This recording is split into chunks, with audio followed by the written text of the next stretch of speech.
Denny milk ಕಂಪನಿಯಿಂದ ರೈತರಿಗೆ ವಂಚನೆಯಾಗಿರುವ ಪ್ರಕರಣಕ್ಕೆ ಸಂಬಂಧಪಟ್ಟಂತೆ ಕತ್ತೆಗಳ ಹರಾಜಿಗೆ ಮುಂದಾಗಿದ್ದಾರೆ ಸಿಐಡಿ ಅಧಿಕಾರಿಗಳು. ವಿಜಯನಗರದ ಗಾಳೆಮ್ಮನಗುಡಿ ಬಳಿ ಹರಾಜು ಪ್ರಕ್ರಿಯೆ ಆಗುತ್ತೆ. ಕತ್ತೆಗಳ ನಿರ್ವಹಣೆ ಸಾಧ್ಯವಾಗದ ಹಿನ್ನೆಲೆ ಹರಾಜು ಪ್ರಕ್ರಿಯೆ ನಡೆಸುವುದಕ್ಕೆ ಅಧಿಕಾರಿಗಳು ನಿರ್ಧಾರ ಮಾಡಿದ್ದಾರೆ.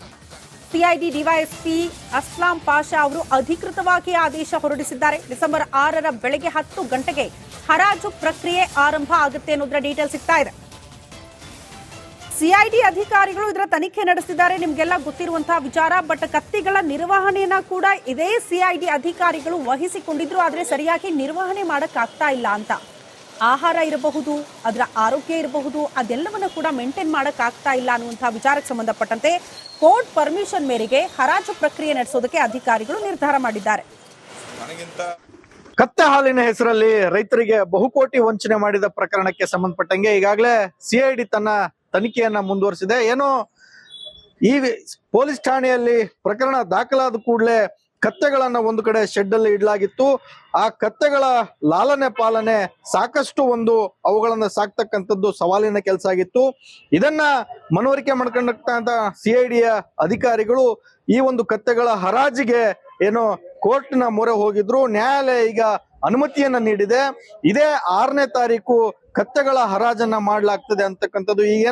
ಈಗಾಗಲೇ ಇರ್ತಕ್ಕಂತಹ ಹಲವು ಕತ್ತೆಗಳು ಏನು ಊಟ ಇಲ್ಲದೆ ಮತ್ತೆ ಅದಕ್ಕೆ ಮೇವಿಲ್ದೆ ಸಾವನ್ನಪ್ಪಿದ್ದು. ಈ ಹಿನ್ನೆಲೆಯಲ್ಲಿ ಮಾನವೀಯ ದೃಷ್ಟಿಯಿಂದ ಕತ್ತೆಗಳ ಹರಾಜಿಗೆ ಈಗ ಕೋರ್ಟ್ ಅನುಮತಿಯನ್ನು ನೀಡಿದೆ.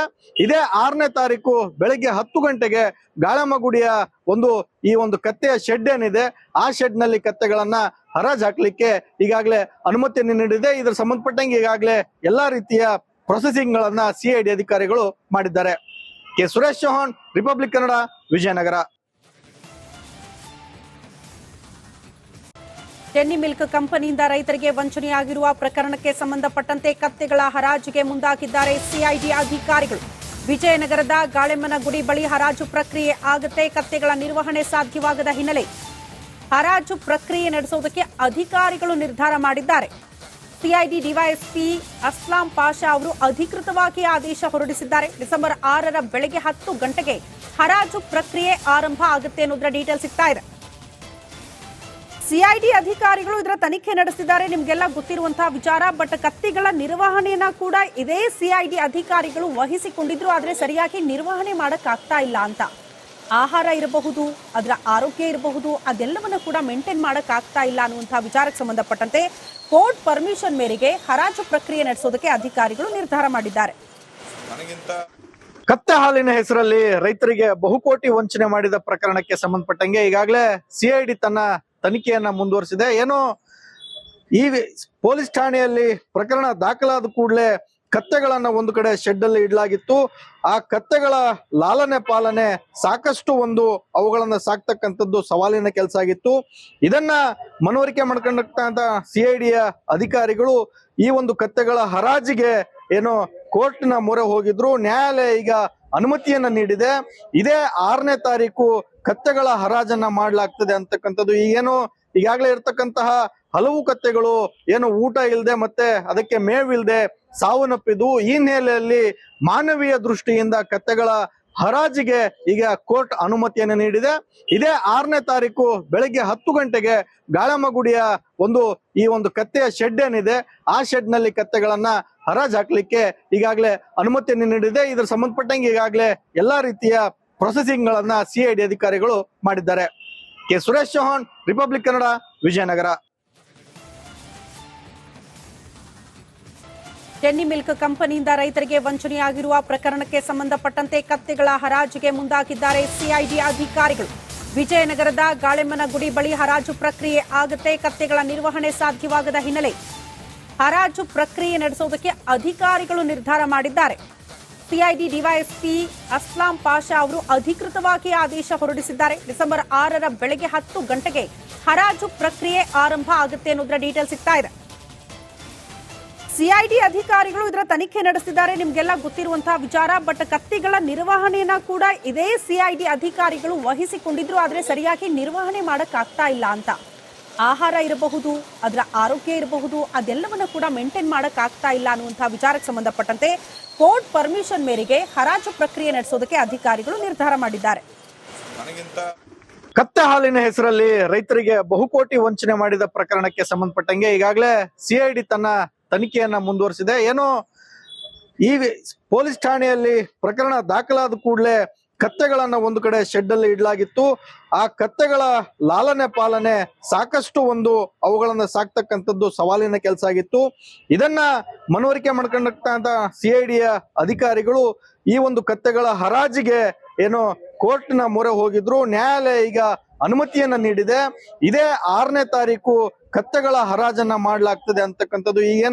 ಈಗಾಗಲೇ ಇರ್ತಕ್ಕಂತಹ ಹಲವು ಕತ್ತೆಗಳು ಊಟ ಇಲ್ಲದೆ ಮತ್ತೆ ಅದಕ್ಕೆ ಮೇವಿಲ್ದೆ ಸಾವನ್ನಪ್ಪಿದ್ದು. ಈ ಹಿನ್ನೆಲೆಯಲ್ಲಿ ಮಾನವೀಯ ದೃಷ್ಟಿಯಿಂದ ಕತ್ತೆಗಳ ಹರಾಜಿಗೆ ಈಗ ಕೋರ್ಟ್ ಅನುಮತಿಯನ್ನು ನೀಡಿದೆ.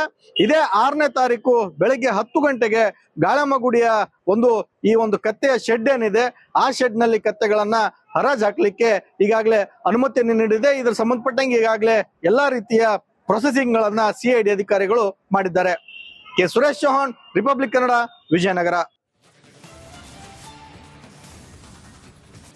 ಎರೆ ಭೂಮಿಯಲ್ಲಿ ವಿಳ್ಳೆದೆಲೆ ಬೆಳೆದ ಅನ್ನದಾತ, ಬಯಲು ಸೀಮೆ ಮಂದಿಗೆ ಮಾದರಿಯಾಗಿದ್ದಾರೆ ಈ ರೈತ. ಗದಗ ಜಿಲ್ಲೆಯ ಅಬ್ಬಿಗೆರೆ ರೈತನ ವಿಭಿನ್ನ ಪ್ರಯತ್ನವಾಗಿದೆ. ಜೊತೆಗೆ ಅದರಲ್ಲಿ ಸಕ್ಸಸ್ ಕೂಡ ಹಾಕಿದ್ದಾರೆ ಅನ್ನದಾತ. 2 ಎಕರೆ ಜಮೀನಿನ ಪೈಕಿ 1 ಎಕರೆಯಲ್ಲಿ ವಿಳ್ಳೆದೆಲೆ ಕೃಷಿ ಮಾಡಿದ್ದಾರೆ. 2 ಲಕ್ಷ ರೂಪಾಯಿ ಖರ್ಚು ಮಾಡಿ ವಿಳ್ಳೆದೆಲೆ ಬೆಳೆದಿದ್ದಾರೆ. 7 ರಿಂದ 8 ಲಕ್ಷ ರೂಪಾಯಿ ಈಗ ಲಾಭದ ನಿರೀಕ್ಷೆ ಮಾಡ್ತಿದ್ದಾರಂತೆ ರೈತ. 2 ಎಕರೆ ಜಮೀನಿನ ಪೈಕಿ 1 ಎಕರೆಯಲ್ಲಿ ವಿಳ್ಳೆದೆಲೆ ಆ ಬಳ್ಳಿಯನ್ನು ಬೆಳೆಸಿದ್ದಾರೆ. ದೃಶ್ಯದಲ್ಲಿ ನಾವು ಗಮನಿಸ್ತಾ ಇದ್ದೀವಿ. 2 ಲಕ್ಷ ಖರ್ಚು ಮಾಡಿದ್ದಾರೆ. ಬಟ್ 7 ರಿಂದ 8 ಲಕ್ಷ ಲಾಭದ ನಿರೀಕ್ಷೆ ಅಂತೆ. ಗದಗ ಜಿಲ್ಲೆ ಅಂದರೆ ಇದು ಬಯಲು ಸೀಮೆ ನಾಡು. ಅದರಲ್ಲೂ ಕಪ್ಪು ಮಿಶ್ರಿತ ಮಣ್ಣು ಸಾಕಷ್ಟು ಪ್ರಮಾಣದಲ್ಲಿರೋದ್ರಿಂದ ಈ ಭಾಗದಲ್ಲಿ ವೀಳ್ಯದೆಲೆ ಬೆಳೆಯೋದು ಬಹಳಷ್ಟು ಅಪರೂಪ. ಹೀಗಾಗಿ ಇಲ್ಲಿ ಒಬ್ಬ ರೈತ ವೀಳ್ಯದೆಲೆ ಬೆಳೆದಿದ್ದಾನೆ. ನಾವಿವಾಗ ರೈತರ ಜಮೀನಿನಲ್ಲಿದ್ದೇವೆ. ದೃಶ್ಯದಲ್ಲಿ ಸಹ ನೋಡ್ತಾ ಇರ್ಬೋದು. ಈ ರೀತಿ ಸಮೃದ್ಧವಾಗಿ ವೀಳ್ಯದೆಲೆ ಬೆಳೆದಿದ್ದಾರೆ. ಗದಗ ಜಿಲ್ಲೆ ರೋಣ ತಾಲೂಕಿನ ಅಬ್ಬಿಗೇರಿ ಗ್ರಾಮದ ವೀರಯ್ಯ ಎನ್ನುವ ರೈತ ಸುಮಾರು 78 ವರ್ಷದ ರೈತ. ಅವರು ಸುಮಾರು 50 ರಿಂದ 60 ವರ್ಷದವರೆಗೂ ಕೂಡ ವನ ಬೇಸಾಯ ಮಾಡ್ತಾ ಇದ್ರು. ಈಗ ಇತ್ತೀಚೆಗೆ 10 ವರ್ಷಗಳಿಂದ ಅವರು ನೀರಾವರಿ ಮಾಡಿಕೊಂಡು ಕೃಷಿಯಲ್ಲಿ ಏನಾದರೂ ಸಾಧನೆ ಮಾಡ್ಬೇಕಂತ ಹೇಳಿ ಹಠ ತೊಟ್ಟಿದ್ರು. ಹೀಗಾಗಿ ತಾವೇ ವೀಳ್ಯದೆಲೆ ಬೆಳೆಯಬೇಕಂತ ಹೇಳಿ ಪ್ಲಾನ್ ಮಾಡ್ಕೋತಾರೆ. ತೋಟಗಾರಿಕೆ ಇಲಾಖೆ ಅಧಿಕಾರಿಗಳ ಗಮನಕ್ಕೆ ತೆಗೆದುಕೊಂಡು ಬಂದಾಗ ಈ ಜಮೀನಿನಲ್ಲಿ ವೀಳ್ಯದೆಲೆ ಬೆಳಿಬಹುದು ಅಂತೇಳಿ ಅವರು ಕೂಡ ಇವರಿಗೆ ಮಾರ್ಗದರ್ಶನ ನೀಡುತ್ತಾರೆ. ಇಲ್ಲಿ ನಾವು ನೋಡ್ತಾ ಇರ್ಬೋದು. ಈ ರೀತಿ ಕಪ್ಪು ಮಿಶ್ರಿತ ಮಣ್ಣೇನಿರ್ತೈತೆ ಇಂಥ ಜಮೀನಿನಲ್ಲಿ ಯಾರು ವೀಳ್ಯದೆಲೆ ಬೆಳೆಯೋದಿಲ್ಲ. ಆದರೆ ಈ ರೈತ ಇಂಥ ಮಣ್ಣಿನಲ್ಲಿ ಕೂಡ ವೀಳ್ಯದೆಲೆ ಬೆಳೆದಿದ್ದಾರೆ. ಯಾಕಂದ್ರೆ ಈ ಮಣ್ಣಿನಲ್ಲಿ ಮರಳು ಮಿಶ್ರಿತ ಇರೋದ್ರಿಂದ ನೀರು ಸಾಕಷ್ಟು ಪ್ರಮಾಣದಲ್ಲಿ ಹಿಡಿದಿಟ್ಟುಕೊಳ್ಳೋದಿಲ್ಲ. ಹಾಗಾಗಿ ವೀಳ್ಯದೆಲೆ ಬೆಳೆಯಲು ಕೂಡ ಈ ಮಣ್ಣು ಯೋಗ್ಯ ಅಂತ ಹೇಳಿ ಅಧಿಕಾರಿಗಳು ಹೇಳಿದ ನಂತರ ನರೇಗಾ ಯೋಜನೆ ಅಡಿಯಲ್ಲಿ ಸಹಾಯಧನ ತೆಗೆದುಕೊಂಡು ಸುಮಾರು ತಮ್ಮ 35 ಗುಂಟೆ ಜಮೀನಿನಲ್ಲಿ ಈ ರೀತಿ ವೀಳ್ಯದೆಲೆ ಬೆಳೆದಿದ್ದಾರೆ. ಹೀಗಾಗಿ ಆ ಗದಗ ಜಿಲ್ಲೆಯ ಅದರಲ್ಲೂ ರೋಣ ತಾಲೂಕಿನಲ್ಲಿ ಯಾವುದೇ ಒಬ್ಬ ರೈತನು ಕೂಡ ವೀಳ್ಯದೆಲೆ ಬೆಳೆಯೋದಿಲ್ಲ. ಅಂಥದರಲ್ಲಿ ಇವರು ವೀಳ್ಯದೆಲೆ ಬೆಳೆದು ಬಹುತೇಕ ಇತರ ರೈತರಿಗೂ ಕೂಡ ಮಾದರಿಯಾಗಿದ್ದಾರೆ ಅಂತ ಹೇಳ್ಬೋದು. ಇವಾಗ ಇದು ಮೊದಲನೇ ಹಂತದ ಕಟಾವಿಗೆ ಬಂದಿದೆ. ಇಂದಿನಿಂದ ಮುಂದಿನ ಬಾರಿ ಕಟಾವಿಗೆ ಬರುವಂತ ಸಮಯದಲ್ಲಿ ಒಂದು ವರ್ಷಕ್ಕೆ 8 ರಿಂದ 10 ಲಕ್ಷ ರೂಪಾಯಿ ಕೂಡ ಆದಾಯ ಗಳಿಸಬಹುದು. ಅಷ್ಟೊಂದು ಈ ವೀಳ್ಯದೆಲೆ ಲಾಭ ಕೊಡುತ್ತೆ. ಅವ್ರದ್ದು 2 ಎಕರೆ ಜಮೀನಿದೆ. ಅದರಲ್ಲಿ ಇವಾಗ 1 ಎಕರೆ ಅಂದ್ರೆ 35 ಗುಂಟೆಯಲ್ಲಿ ವೀಳ್ಯದೆಲೆ ಕೃಷಿ ಮಾಡಿ ಭರ್ಜರಿ ಲಾಭದ ನಿರೀಕ್ಷೆ ಇದ್ದಾನೆ. ಹೀಗಾಗಿ ಅನ್ನದಾತರು ಮನಸ್ಸು ಮಾಡಿದರೆ ಏನಾದರೂ ಸಾಧನೆ ಮಾಡಬೇಕನ್ನೋದಕ್ಕೆ ಈ ಒಬ್ಬ ರೈತನೇ ಮಾದರಿ ಅಂತಾನೆ ಹೇಳ್ಬೋದು. ಕ್ಯಾಮರಾಮ್ಯಾನ್ ಮಂಜುನಾಥ್ ಜೊತೆ ಮಂಜು ಪತ್ತಾರ್, ರಿಪಬ್ಲಿಕ್ ಕನ್ನಡ, ಗದಗ್.